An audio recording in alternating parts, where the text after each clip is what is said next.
maaso tunule waggulu kununulibwa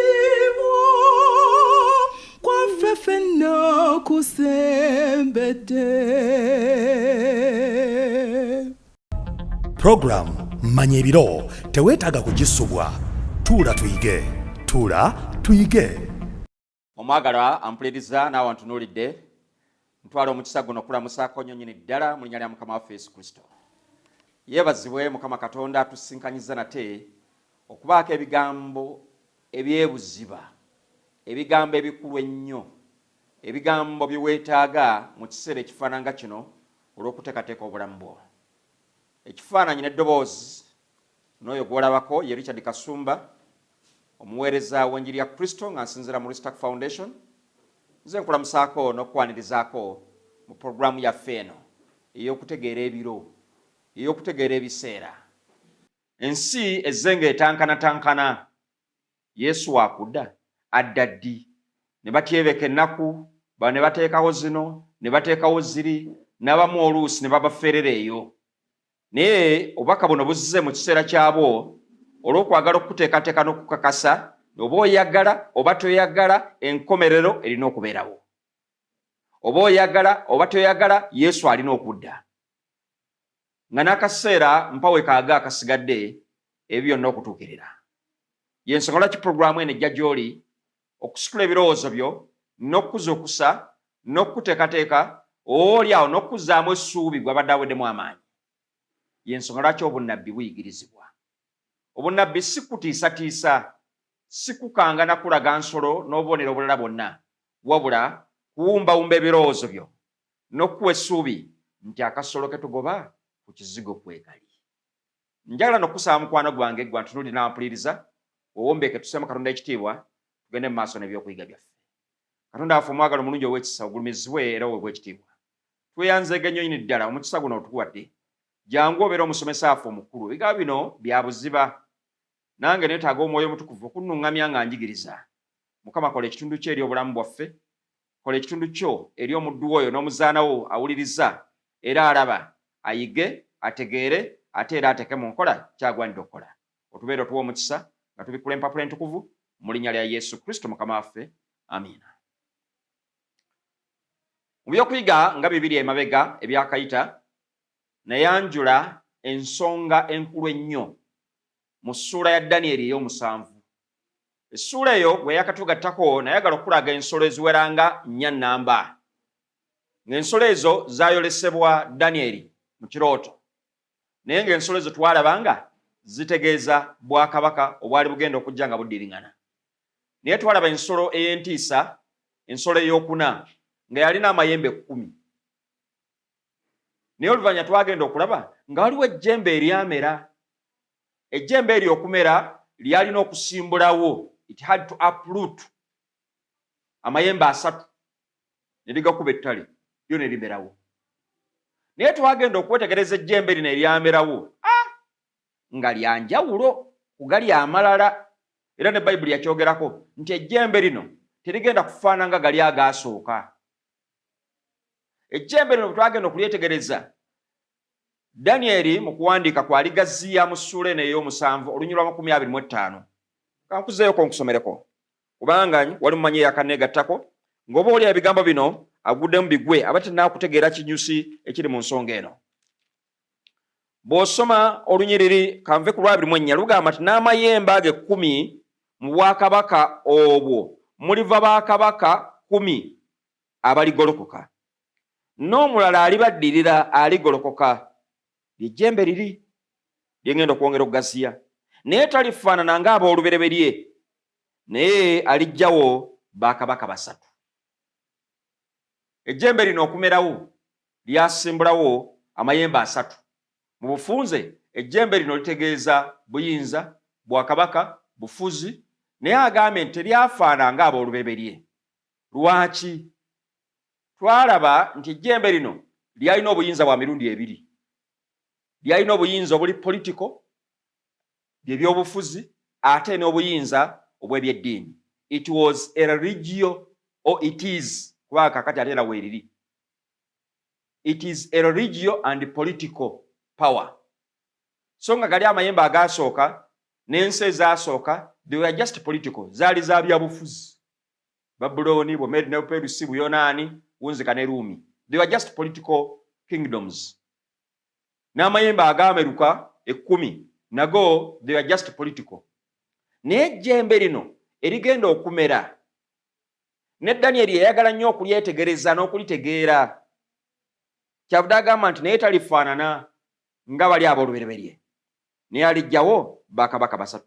Kati bw'ogenda mu lunyirwa 25 ndi mu Danyeri essula 7. Olunyirwa 25 lugamba nti era alyogera ebigambo ebibi eriyo yali waggulu ennyo.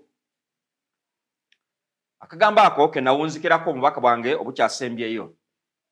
Nga nagaziya ensonga eyo, alyogera ebigambo ebibi eriyo yali waggulu ennyo. Twalaba ali waggulu ennyo, of course ayogerako nga ye Mukama Katonda. So nga boddayo mu Isaaya essula 14 ne mu Ezekieri essula 28 tulaba nga yagezaako okwagala okuwalampa Katonda ali waggulu ennyo yali Sitaani. Kati n'ono ayogera ebigambo ebibi kwoyo ali waggulu ennyo. Tewali kubuusabuusa, ateekwa okubanga amaanyi g'akozesa oba ali emabega we, definitely alina kubeera Sitaani. Kinakuwaza. Kitegeeza nti bassebo Sitaani teyeebase 24/7 ng'abavubuka bwe boogera, ali soba, ali steady, akola kyonna ekisoboka, wadde olutalo lwamulema mu ggulu n'asuulibwa ku nsi, naye ne ku nsi kuno bassebo balina ba agents be. And one of the agents nga n'omu ku babaka bagenda okukozesa lye lino ejjembe lye twogerako. Tujja kukiraba nga yalikozesa mu kiseera ekyasooka kye tujja okulaba, ate oluvannyuma lw'ekiseera n'alabikanga ejjembe lino eriringa eriweddemu amaanyi, naye ate lyamala ejjembe lino ne ligolokoka mu maanyi ag'ekitalo. Era bwe tunaatuukira ku nkomerero y'ensi, ejjembe lino lijja kuba n'amaanyi mayitirivu, era lijja kukola nga bwe lyakola olubereberye. History must repeat itself.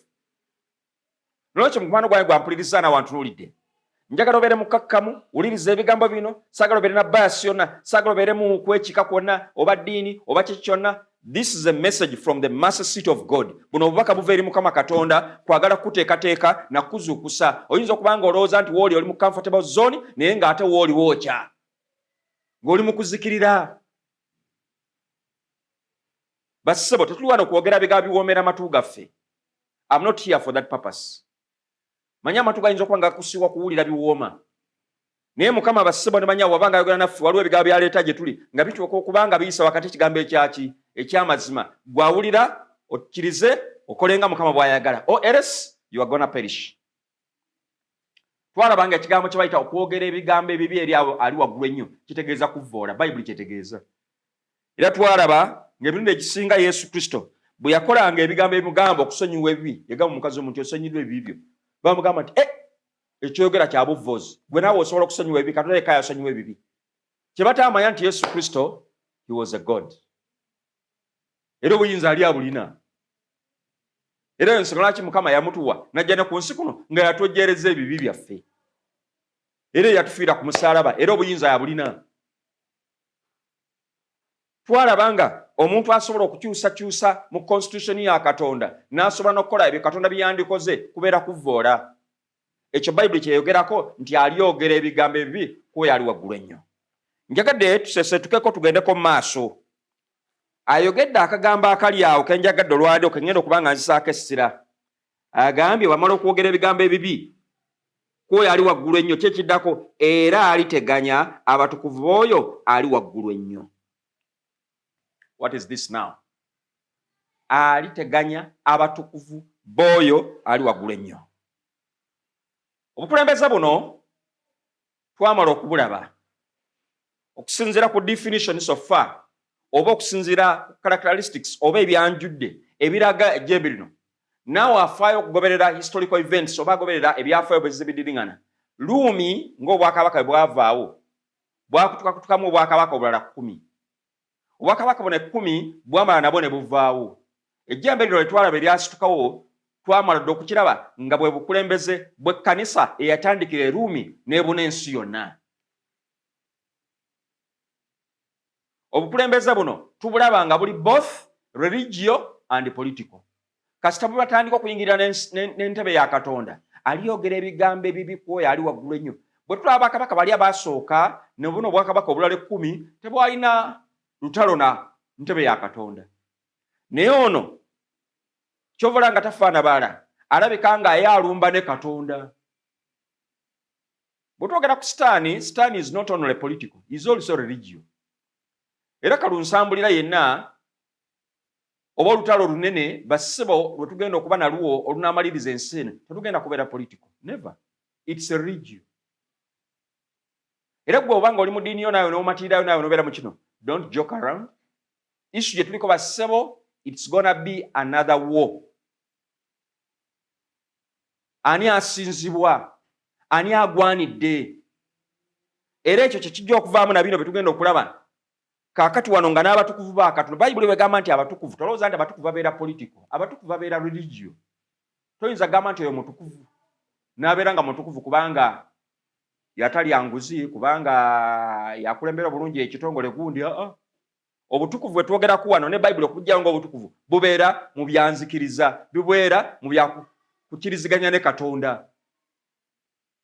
Bwe twogera obutukuvu n'olwekyo olina okukitegeera nti wano waliwo olutalo kasiggu, olutalo lwa bya mwoyo. Ejjembe lino erisituka oba obukulembeze buno oba obukulembeze obutandikira Ruumi ne busaasaana ensi yonna. Obukulembeze buno buyite obwakabaka obwagatta ebyeddiini n'obuyinza obwavvoola Katonda butumaze okulaba nga butandikira Ruumi bwayigganya abatukuvu oyo ali waggulu ennyo. Kibuuzo, abatukuvu ba Katonda be baluwa? Be basinza Katonda omutukuvu ne bakkiriza Yesu Kristo omutukuvu okuba omulokozi waabwe. Si ekyo kyokka, era nga bakulemberwa omwoyo omutukuvu. Okawulidde ako? Era si ekyo kyokka, bateekwa okuba nga batambulira mu kigambo kya Katonda ekitukuvu, Bayibuli yokka ate yonna. Yono gye nkutte gy'olabako. Si ekyo kyokka, ate bateekwa okuba nga bakkiririza ne mu mateeka ga Katonda amatukuvu, the 10 commandments. Tontegedde? Abatukuvu benjogerako, 1, bateekeddwa okuba nga basinza Katonda omu yekka omutukuvu eyatonda eggulu n'ensi. Tujja kulaba mubaka oyo obujja okujja mu kitabo kya kubikkulirwa nga Mukama Katonda aleeta obubaka buno mu nnaku zino ezisembayo obulaga obwamalayika asooka nti mutye Katonda. Katonda kyayogerwako. Abantu bagondera ebintu ebirala byonna, naye abatukuvu ba Katonda aboogerwako bateekwa okuba nga basinza Katonda omu ow'amazima eyatonda eggulu n'ensi omutukuvu. Era nga bakkiriza mu Yesu Kristo omutukuvu. Si bano ba Yesu namulabyeko emasaka namulabyeko wa. Naye twogerako yekka. Tewali linnya ddala eryatuweebwa wabula ery'omutukuvu yekka Yesu Kristo. Ate alina kibi ku nsi oyo yekka nga gwe tukkiririzaamu. Si ekyo kyokka, tuteekeddwa okuba nga tukulembera omwoyo omutukuvu. Not evil spirits. So si myoyo oyo wabula omwoyo omutukuvu. Omwoyo omutukuvu Bayibuli emuyigiriza egamba nti anaatuluŋŋamyanga mu byawandiikibwa bino byonna era anaatuyigirizanga ebyo byonna bye tugwanira okutambuliramu. Era Bayibuli kivuga nti bonna abakulembera omwoyo wa Katonda be bayitibwa abaana ba Katonda. Lwekyo twogera ku batukuvu, twogera ku baana ba Katonda abakkiriza mu kigambo kya Katonda ekitukuvu, the Holy Bible. Era bateekwa okuba nga bakwata n'amateeka amatukuvu, amateeka 10 ge nayita constitution ya Katonda etajjulirwa, etakwatirwamu, etazanyirwako. Abo be batukuvu ba Katonda. Obukulembeze buno obwatandikira Ruumi nga bukolaganiramu n'obwakabaka buli omusanvu bumaze okusimbulawo buli obusatu oba buteekateeka okujjawo buli obusatu. Bwayigganya obwakabaka obusatu obwali bunyweredde ku mazima. Twalaba obwakabaka buno obusatu ye Heruli, Vandos n'Ostrogoth. Obwakabaka buno obusatu bwali bukkiririza mu Katonda era nga bukkiririza mu kigambo kya Katonda. Nyinza ogamba nti bwalimu abatukuvu ba Katonda, naye buli obulala omusanvu bwali ku opposition nga bulwanagana ne Katonda. Laba ejjembe lino bwe lisituka eryakulawo era n'okulaba nga lisimbula buno obusatu, lyabusimbula olw'ensonga nti lyali tebakwatagana. So nga lino ejjembe likwatagana bali omusanvu, kati obwegaffe obwo basobola okusimbulawo amayembe gana 3.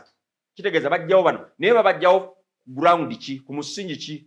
Not on political ground, but on religious ground. Kubanga tebakkiriza nga bali bwe bakkiriza. Tujja kulaba mu maaso awo. Era ensonga ki bajjawo bwakabaka obwo. Danieli mu ssula y'omusanvu olwa 20 agamba nti n'amayembe 10 agaali ku mutwe gwayo Ruumi n'eddala eryamera bwe bukulembeze obw'ekkanisa y'e Ruumi. Asatu ne gagwa wansi waalyo. Amakulu nti obukulembeze buno bw'ekkanisa etandikira e Ruumi bwe bwatirimbula obwakabaka buno obusatu bulyoke bubujjewo. Tulifuna ejjembe ne lyogerwako bassebo lyalina amaaso n'akamwa akoogera ebikulu gamba obuvozi. Obukano bwalyo bwasinga gannaago. Kitegeeza ate lyasukkuluma. Amakulu nti obukulembeze buno bw'ekkanisa etandika e Ruumi bwasinga obwakabaka 10 amaanyi. Era okuva mu mwaka gwa AD 538. Not this date. 538 obwakabaka buno obusatu bwebuggwererawo ddala era obwasembayo okusaanyizibwawo ye Ostrogoth ne babusaanyaawo. 538 okuva ddala mu mwaka ogwo okuyigganya abatukuvu kweyongerera ddala okutuukira ddala mu mwaka gwa AD 1798. Y'emyaka emeka?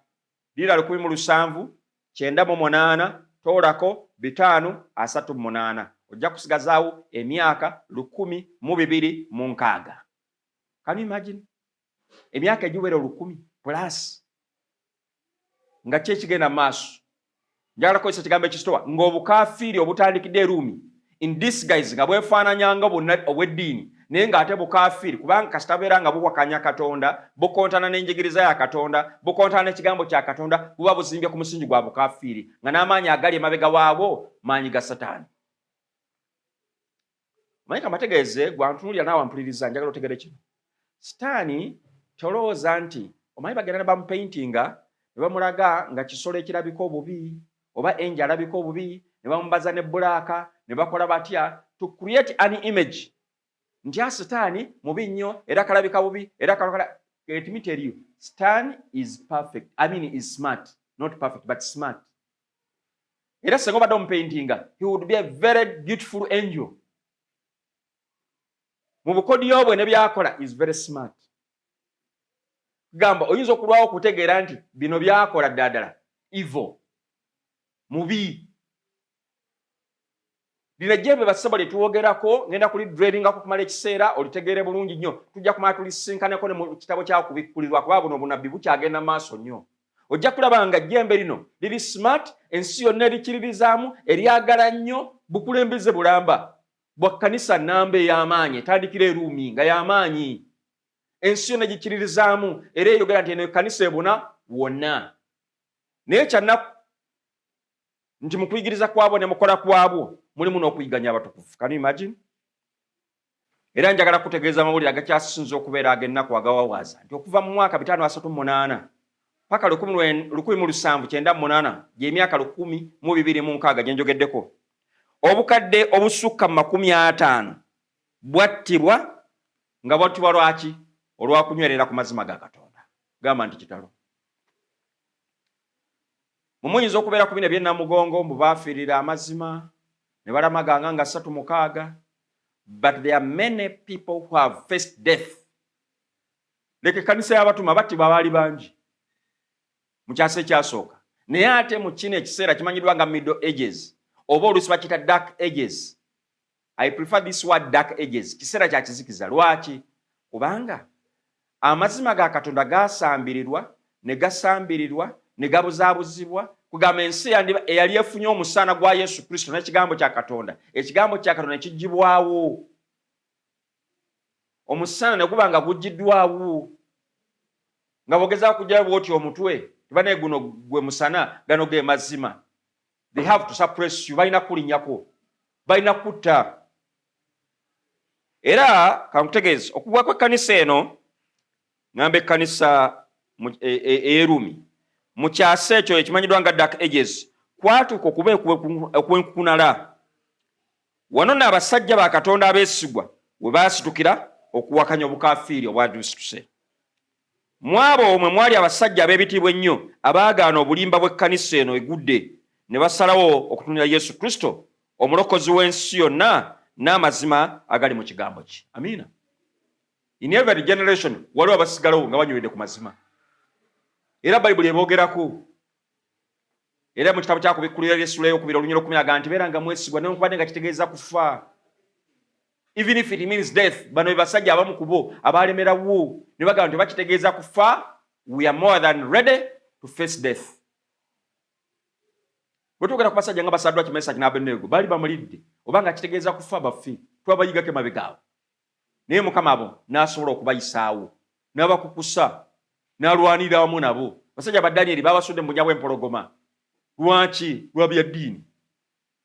Kambategeeza olutalo lukyasinza okubeera kasigu mu nsi muno.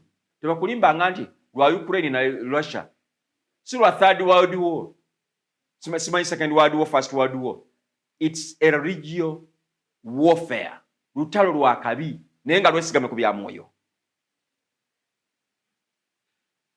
Bano nno bayitibwa abasajja abaali bakyamye. Kubanga balemera ku mazima. Babatwala okubeera abasajja abakyamye okuva ku mazima g'ekkanisa kugamba nga bo baati kati bebalabanga bebakyamye bwavudde ku mazima g'ekkanisa.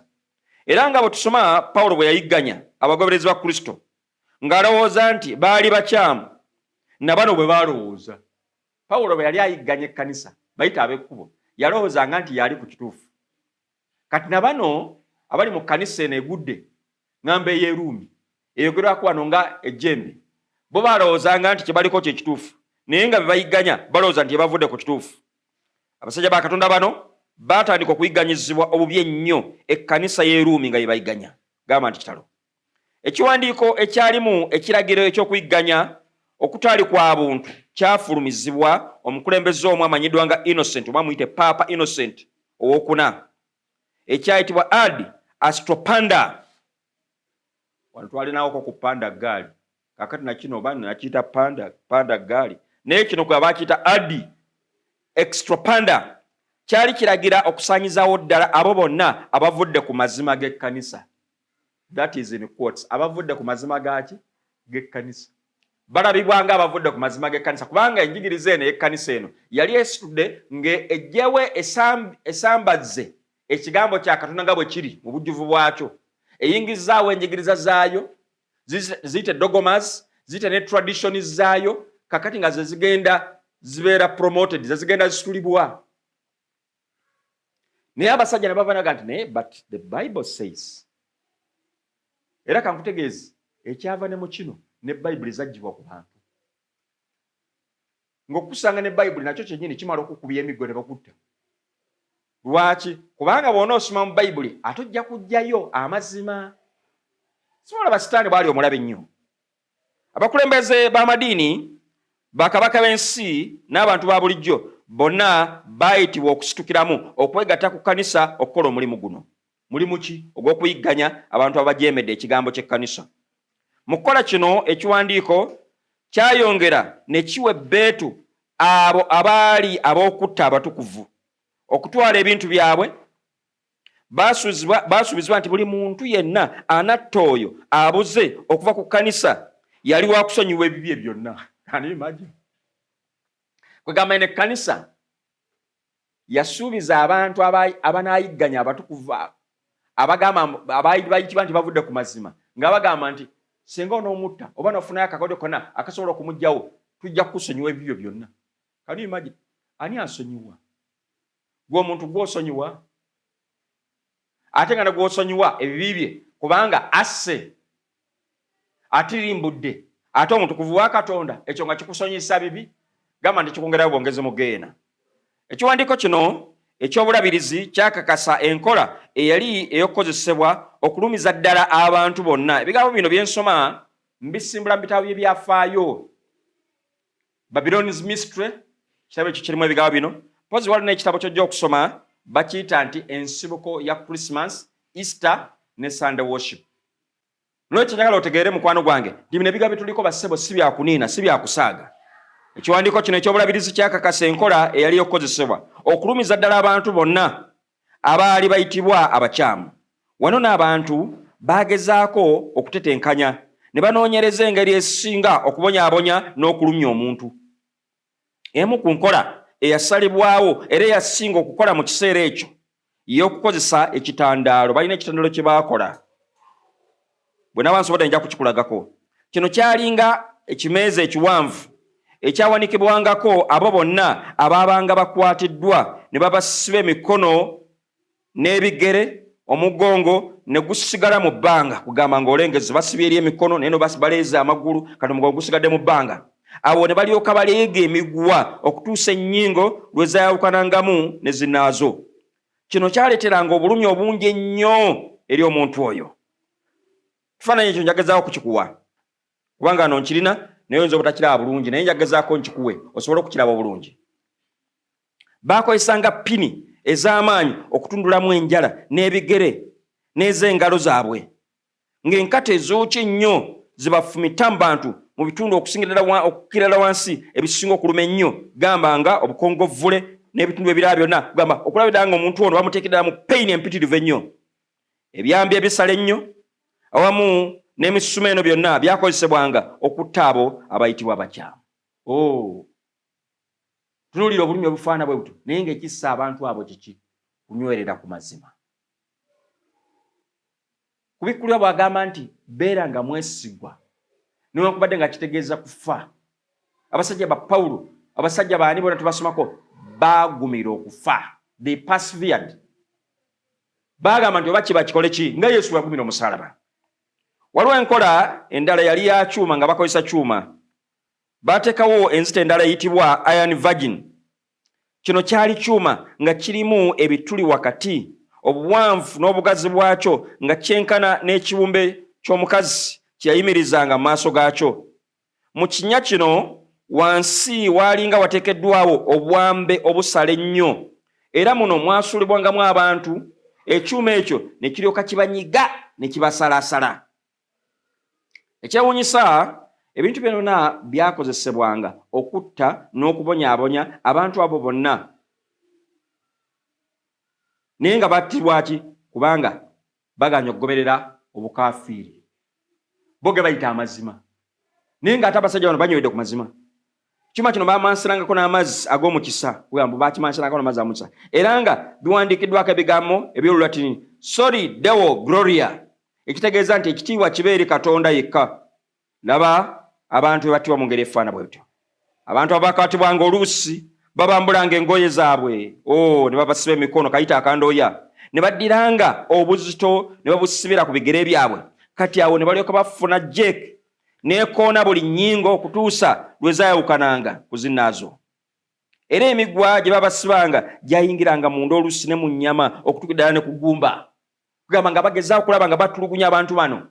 Oba oli awo baneekuba mu kifaananyi nti kakati ebyo tubirese banaye mutuleke, kakati tubirese. Naye nga nkutegeeza abasajja n'abakazi abategedde Kristo, abanyweredde Katonda waabwe, they are more than ready to face death. Babeera balirivu.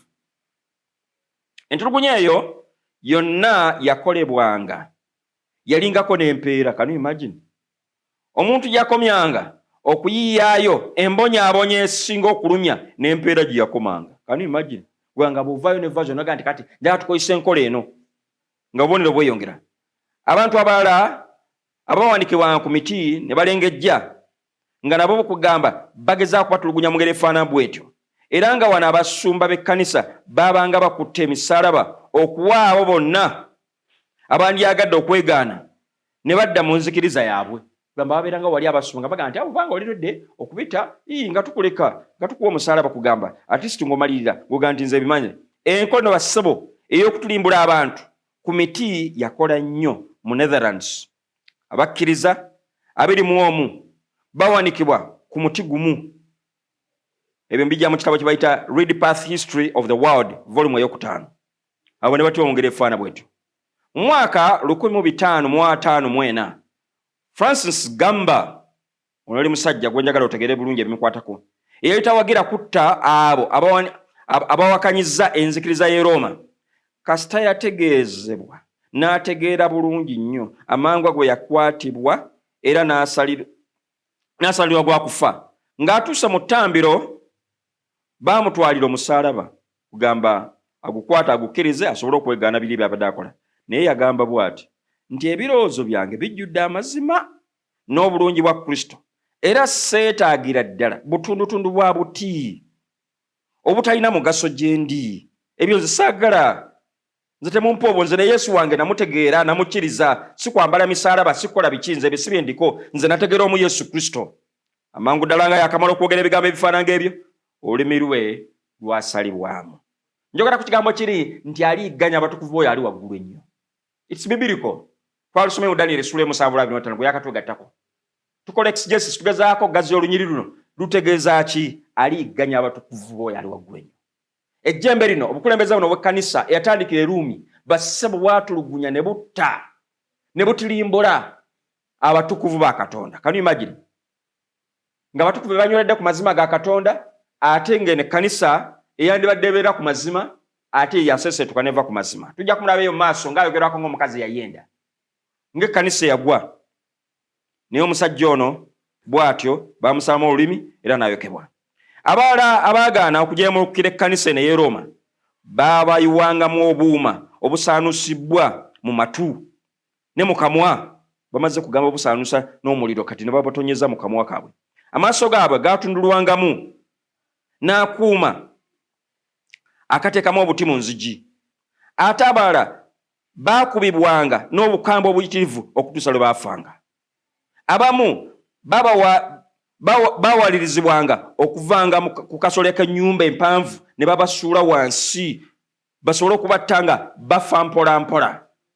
Ate era n'abalala baafanga kiziro era nga basaliddwa obufiifi.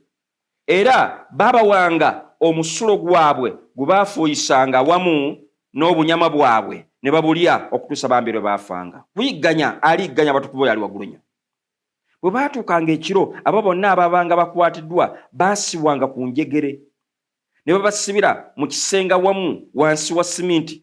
Emmese n'ensolo endala eziwomerwa ennyama embisi awo ne ziryoka zijja ne zibalya okutuusa lwe baafanga. Kino tekyakomanga ku kutulugunya abantu kinoomu, naye era n'ebibinja by'abantu byattibwanga era byabonyabonyezebwanga. Muno tusangamu ebibinja ebimu ebyagaananga okugobereranga enkola y'ekkanisa y'e Roma. Baali bayitirivu. Mu mwaka 1209 mu kibuga ky'e Beziers abantu 60,000 battibwa era abasomi b'ebyafaayo bawa alipoota egamba nti ekibuga kino kyasaanyizibwawo n'ekitala era omusaayi gwakulukutira mu nguudo z'ekibuga kino kyonna olw'abantu abo abayitirivu abattibwa. Abasajja abatta bano omukulembeze ono w'ekkanisa muyite Paapa yali yabasuubiza nti singa banaakola omulimu guno n'obwesigwa baali baakuyingira mu ggulu nga tebaleze na kukufa era baali tebagenda na kuyitako mu poligaatooli okutuuka mu ggulu. Simanyi oba okitegeera kyagamba.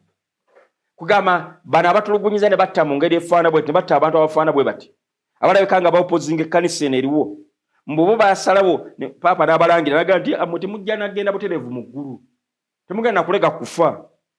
Si ekyo kyokka ne poligaatooli mwe temugenda kugiyitamu straight. Mu kibuga ekitibwa Rava mu mwaka 1211 gavana waamu n'ab'amaka ge yawanikibwa ku muti ogwefaananyiriza omusalaba ate mukazi we n'asuulibwa mu luzzi era oluzzi ne balujjuza amayinja. Abo nabo ne bafiira abo. Abantu abalala 400 ab'omu kabuga akamu baabookya nga balamu. Era bwe baamala okwokya abantu bano enkeera ne bateekawo okuyimba emmisa eyali ey'amaanyi nga beebaza olw'ekyo kye baali batuuseeko, celebrating their victory, kubanga bassa abantu abayitirivu. Bwe baavaawo ne beeyongera mu bibuga ebirala waali abantu abaali bagaanye enjigiriza z'ekkanisa ez'obukafiiri ezaali zitandise Roma. Ku mulundi guno batta abantu abateeberezebwa okuba nga bawera 10,000 abaali bajeemedde enjigiriza y'obulimba eyali esituse okuva e Rumi. Era bano bonna battibwa ku lunaku lumu, emirambo gyabwe gyakuŋŋaanyizibwa wamu ne gyokebwa. Ku mulundi guno abasumba ab'amakanisa bonna n'abakulu mu kanisa baawaayo okwebaza okw'enjawulo nga beebaza Katonda olw'obuwanguzi bwe baali batuuseeko era oluyimba olw'okutendereza olw'obuwanguzi obwali butuukiddwako lwayimbibwa. Simanyi olaba Sitaani bassebo ebirimu kye jazaakola ng'ayita mu ba agents be. Era waliwo olutta olulala ate olwali lw'amaanyi abakazi abawera 500 bwe baasibirwa mu nnyumba eterekebwamu emmere y'ente ne babookera omwo bonna ne basaanawo. bwabangawo eyabanga ayagala okuyita mu dirisa amafumu gabanga gamulindiridde bweru.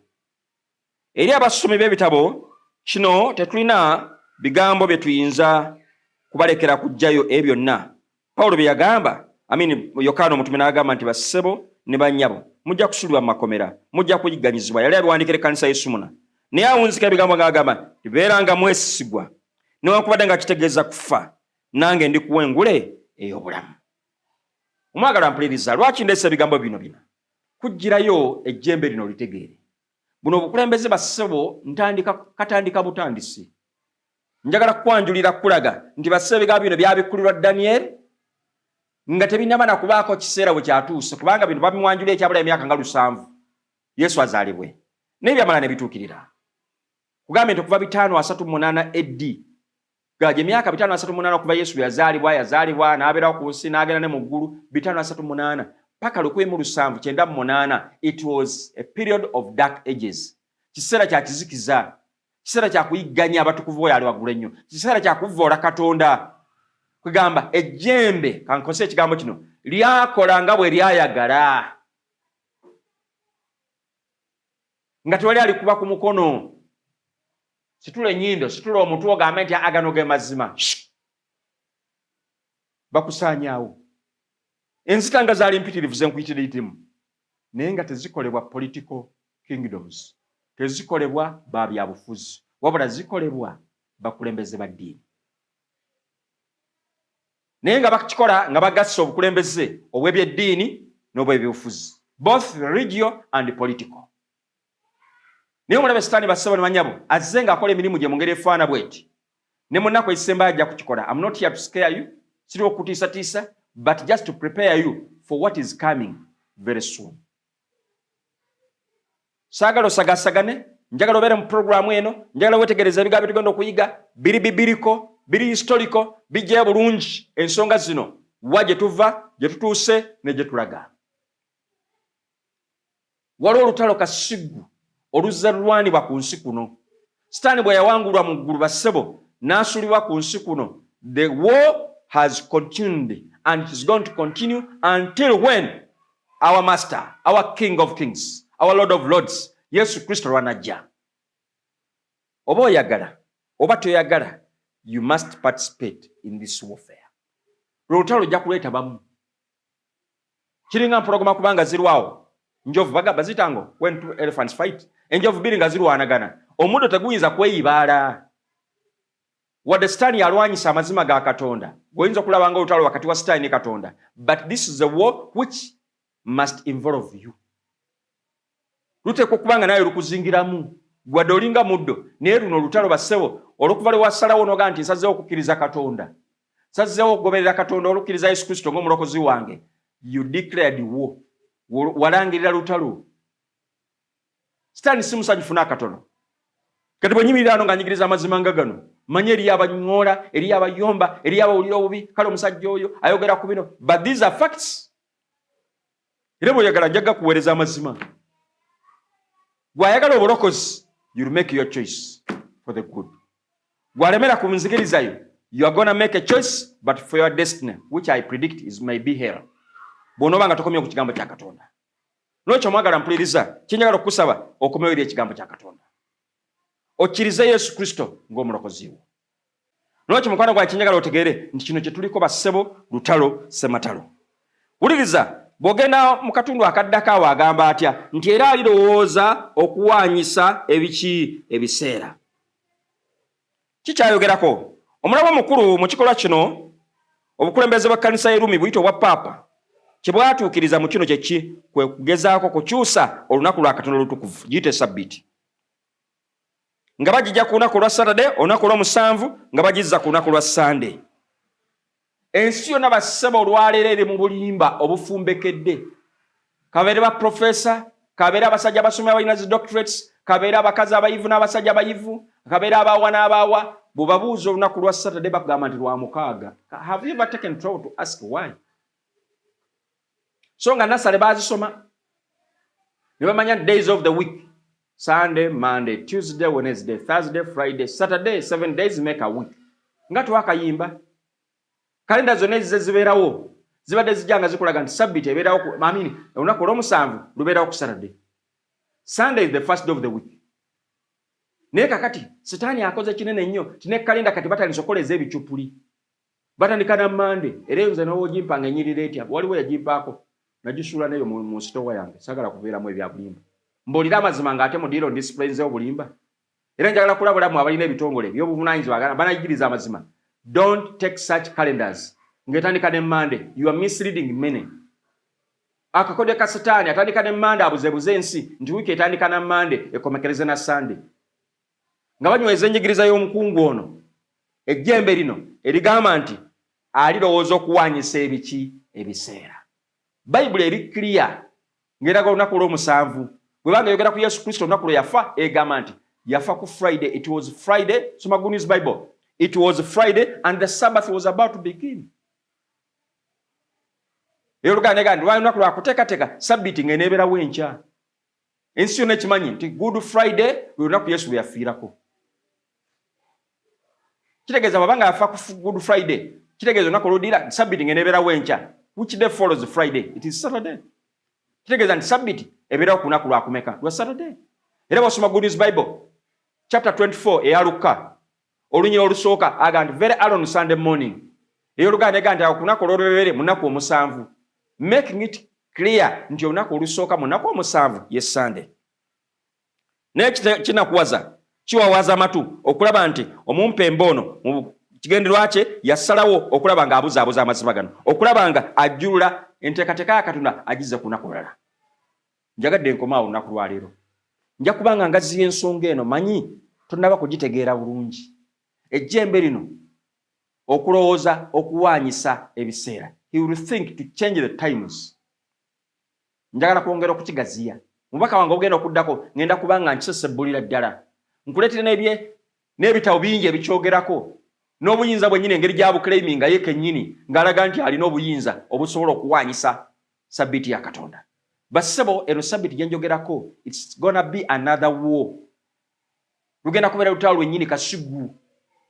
Ensi nyingi oba ensi yonna egenda kwetaba mu lutalo luno naye ng'ate yitira ku sayidi yaki y'ebyo nga bagamba nti omanyi kakati we must rest for 6 days and rest only one day. Ennaku zino kakati wadde weekend ebeera ennaku 2, ennaku ezikolebwa zibeera 5. But for economic reasons and other reasons which may be suggested ensonga endala zibajja okuleeta, it will come to declare nti kakati tulina okuwumula olunaku lumu. Question, lunaku ki? Wanaamini yakikolako n'atucunya naye kijja kyesera kigenda kubeera kya nsi yonna nga definitely bajja agamba nti we must go with the majority. Abasinza ku lunaku lwa Sunday be bangi. Therefore, we must adopt only and only Sunday to be the day of rest. The rest 6 days must be working days. Ng'omuntu alina kubeera mu office from Monday paka Saturday. Awumule Sunday yokka. Naye nga Saturday gye boogerako ye Sabbiiti ya Mukama Katonda omutukuvu. Question, gw'onookola ki? Olutalo twalwabako lwaliwo mu Babiloni. Saddaki Mesaki n'Abeduneego babagambe nti basebo ffenna tulina kusinza, bo ne bagamba nti ffe tetuyinza kusinza kibumba ekyo.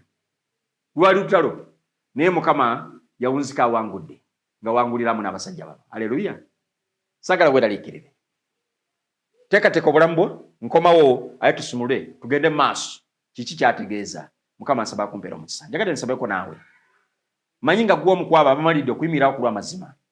Mulitegeera amazima n'amazima gali bafuula ab'eddembe. Njagala amazima gano g'oyiga, g'onooyiga mu kitabo kino eky'obunnabbi, mu bigambo bino eby'ebuziba, gakuteeketeeke olw'okusinkana Mukama waffe. Tugwamu ssuubi, obuwanguzi tubulina. Mukama abeera ku luyi lwaffe ate omulabe waffe y'ani? Mukama nsaba akunyweze. Weegatta munange tukoye okusaba. Katonda waffe omwagalwa, weebale nnyo.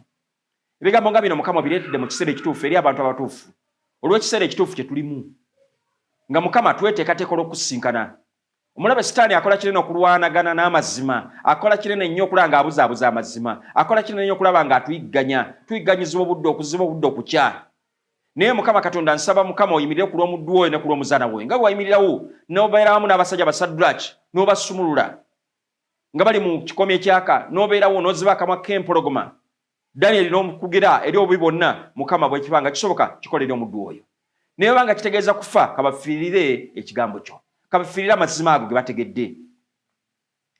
Neegalira ekisa kyo n'okwagala n'omukisa biramu naffe era tuwanguze tuteeketeke olw'obuwanguzi mu linnya lya Yesu Kristo Mukama waffe. Amiina. Saba Mukama akunkuumire. Sigadde Richard Kasumba kuva mu Restart Foundation. Simu 0774 4 3 0774 4 3 Oyinza okukozesa endala eri ku WhatsApp 0759 527 177 0759 527 177 ojja kuba ng'oyogera nange. Kwagaliza olunaku olungi, Mukama akunyweze era akuwanguze. Bye bye.